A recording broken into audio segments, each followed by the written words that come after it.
The Golden Gems of Life, Gathered Jewels for the Home Circle by S.C. Ferguson and E.A. Allen, Central Publishing House, Cincinnati, 1884. Chapter: The Evening of Life. The beauty of age. Different ages of life contrasted. In the realities of life, we lose sight of the dreams of youth. Age should present the grandest thoughts. Age has no terror to those who see it near. The true man does not wish to be a child again. Death, the transition stage to a more glorious and perfect life. In death, we are all equal. Should cultivate cheerful thoughts about death. Poem on Death. The Evening of Life.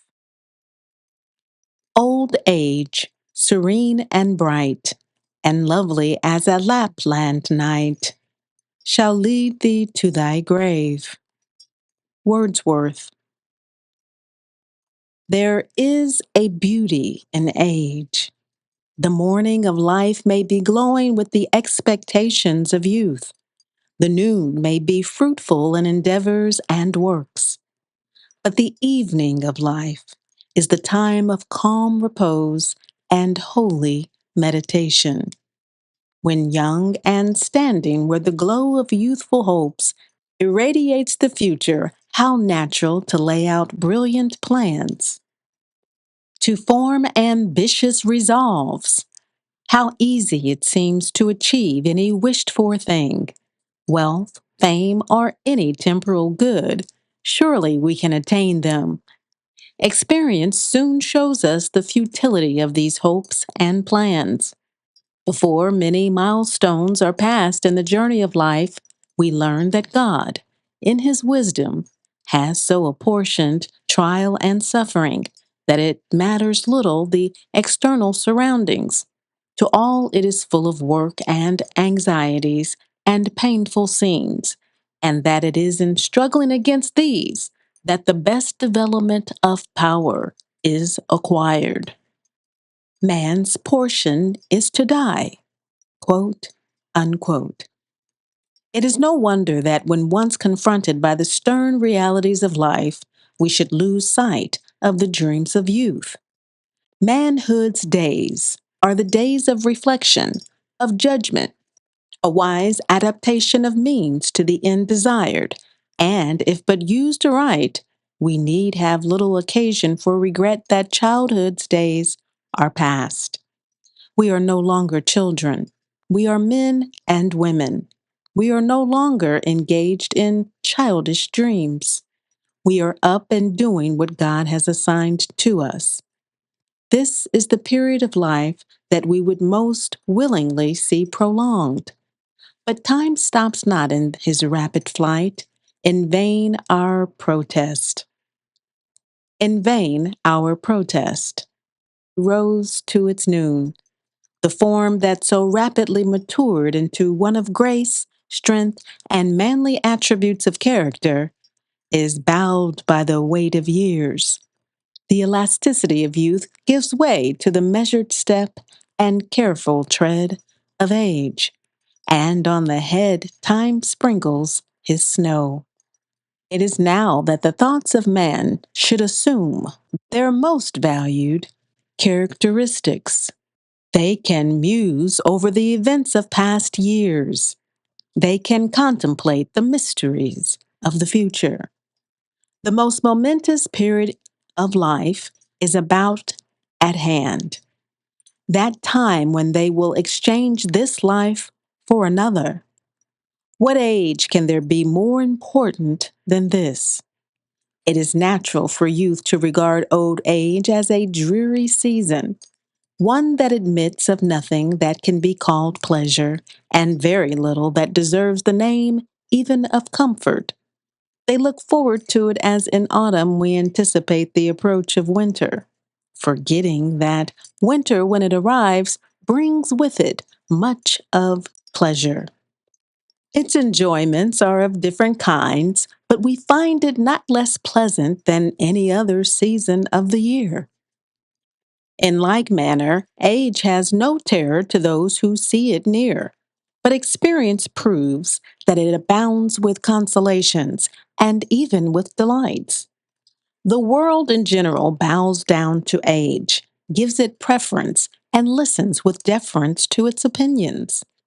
Such reverence must be soothing to age and compensated for the loss of many of the enjoyments of youth. The true man does not wish to be a child again. In individual experience, how many have wished to live again the past? Could we return and carry with us our present experience, all would wish to do so. But to go over the same old round, we are afraid that the number of those whose life has been so happy that they would wish to live it over again is exceedingly small. Your present experience will remain with you through life, and hence old age, as devoid of pleasure as it may appear to us now, we will find that when the passage of years brings us to that point, we will not willingly exchange it for any of the stages of life gone by. As there is nothing unloving in age, when once at its threshold, so death, when viewed in the right spirit, is found to be but the pleasant transition stage to a more glorious and perfect life. From the days of Plato to the present, men have doubted and wondered as to the questions of immortality and its nature, but none have approached the question in the right spirit, but what always the result has been the same. Revelation and analogical reasoning both point to the same glorious hope. What then shall we view it with terror? Ought we not to look forward to it longingly as the final triumph of a well lived life? Though success and fortune may have been ours here, are they anything more or less than the accidental circumstances surrounding an ephemeral existence? In the light of eternity, does it make any great difference whether that existence was passed surrounded with the comforts of wealth or struggling for the necessities of life? We are all equal in death. The king and the peasant, the rich and the poor, are all alike in this respect. Surely that which is thus the common lot of humanity must be for the common good. The universal dread of death is then the effect of erroneous habits of thought. It is the entrance to the harbor. We fear not the peaceful rest within. We cannot do better than to cultivate cheerful thoughts in regard to age and death. The one is the beautiful closing scene of earthly life, the other the entrance to life immortal. He who died at Azan sends this to comfort all his friends. Faithful friends, it lies, I know, pale and white and cold as snow. And ye say, Abdullah's dead, weeping at the feet and head. I can see your falling tears. I can hear your sighs and prayers. Yet I smile and whisper this: I am not the thing you kiss. Cease your tears and let it lie.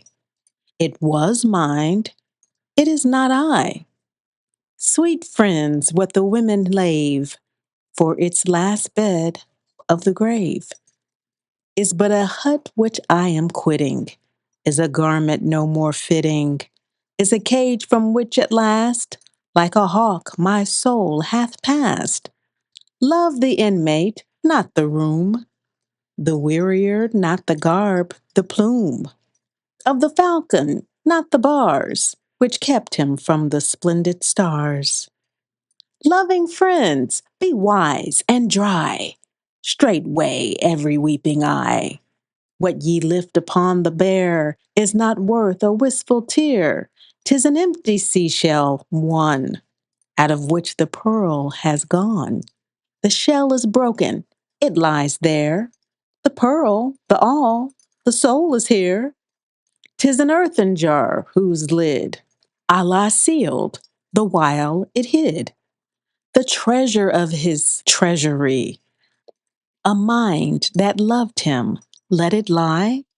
Let the shard be earth's once more, since the gold shines in his store. Allah glorious, Allah good, now thy world is understood. Now the long, long wonder ends, yet ye weep, my erring friends, while the man whom ye call dead, in unspoken bliss instead, lives and loves you, lost 'tis true, by such a light as shines for you. But in the light you cannot see of unfulfilled felicity. In enlarging paradise lives a life that never dies.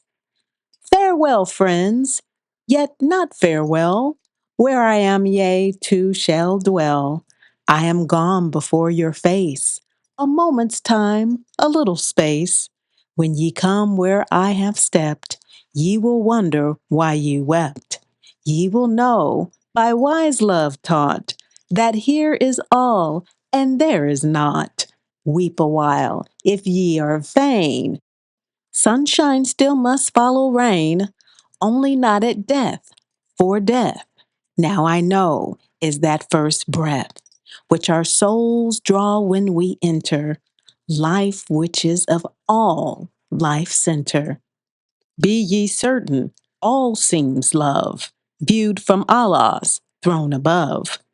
Be ye stout of heart, and come bravely onward to your home. La Allah ila Allah yea. Thou love divine, thou love alway. He that died at Azan gave this to those who made his grave.